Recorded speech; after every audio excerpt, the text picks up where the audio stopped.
కామారెడ్డి జిల్లా బాన్సువాడ మండలం దేశాయిపేట గ్రామంలో విషాద ఘటన చోటు చేసుకుంది. భారీ వర్షాలకు చెరువులు కుంటలు నిండి అలుగులు పారుతున్నాయి. ఈ నేపథ్యంలో దేశాయిపేట గ్రామానికి చెందిన యువకుడు రాజు చేపల వేటకు వెళ్లాడు. నీటి ప్రవాహం ఉధృతంగా ఉండడంతో దురదృష్టవశాత్తు కాల్వలో పడి గల్లంతైనట్టు స్థానికులు తెలిపారు. స్థానికులు వెంటనే సహాయక చర్యలు చేపట్టి రాజు కోసం గాలింపు చర్యలు ప్రారంభించారు. అయితే ఈ ఘటనతో గ్రామంలో విషాద ఛాయలు అలుముకున్నాయి. పోలీసులు ఘటనా స్థలానికి చేరుకుని సహాయక చర్యలు చేపట్టారు.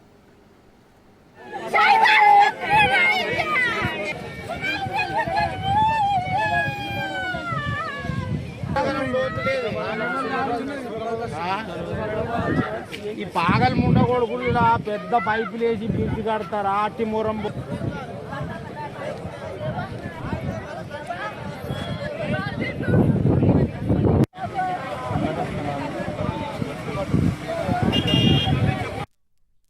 ఎస్ఆర్ఎన్కే డిగ్రీ కాలేజ్ దేశాయిపేట మందాన చెరువు పోయా